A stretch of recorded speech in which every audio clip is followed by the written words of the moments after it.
Pemirsa, sebelum tanggal 31 Desember 2023, pastikan Anda telah memadankan data Anda sebagai wajib pajak secara mandiri. Pasalnya, per 1 Januari 2024, kebijakan NIK atau NIK sebagai NPWP mulai berlaku menyeluruh.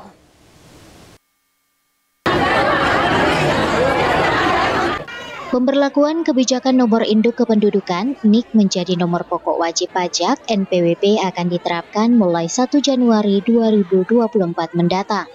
Kebijakan tersebut merupakan amanat dari Undang-Undang Harmonisasi Peraturan Perpajakan yang diundangkan pada tanggal 29 Oktober 2021. Amanat tersebut memberlakukan NIK sebagai NPWP dengan berlandaskan aturan pelaksanaannya adalah Peraturan Menteri Keuangan Nomor 112 /PMK-03/2022 yang berlaku mulai 14 Juli 2022. Adapun tujuan pemberlakuan kebijakan tersebut untuk memberikan kepastian hukum, memberikan kesetaraan, kemudian mendukung Indonesia menjadi satu data Indonesia.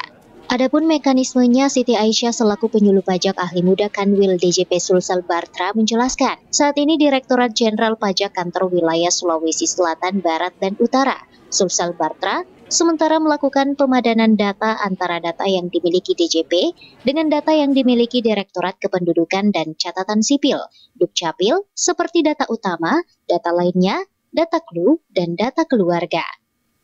Tujuan dari pemberlakuan NIK sebagai NPWP ini adalah memberikan kepastian hukum, memberikan kesetaraan, kemudian mendukung Indonesia menjadi satu data Indonesia.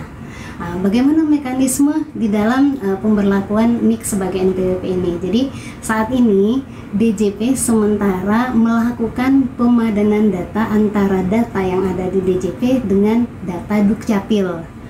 Data apa saja yang dipadankan adalah data utama, kemudian ada data lainnya, ada data clue, dan data keluarga. Jadi untuk mempercepat proses pemadanan data ini, wajib pajak bisa melakukan pemadanan data mandiri. Caranya seperti apa?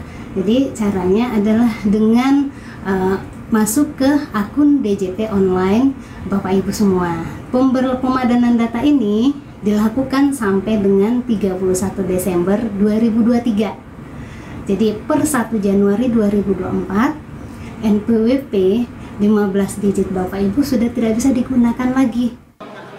Ia juga menambahkan bahwa untuk mempercepat proses pemadanan data, wajib pajak bisa melakukan pemadanan data secara mandiri melalui akun DJP online yang dimiliki wajib pajak. Sementara itu, jika terdapat kendala seperti terjadi data yang tidak valid saat proses pemadanan data yang dilakukan, DJP akan mengirimkan klarifikasi kepada wajib pajak yang bersangkutan melalui akun DJP online, kontak center, maupun email wajib pajak tersebut. Setelah mendapatkan klarifikasi, wajib pajak dapat menghubungi kantor DJP terdaftar melalui kontak center untuk melakukan klarifikasi data tersebut. Fitri Herunisa, Celebes TV.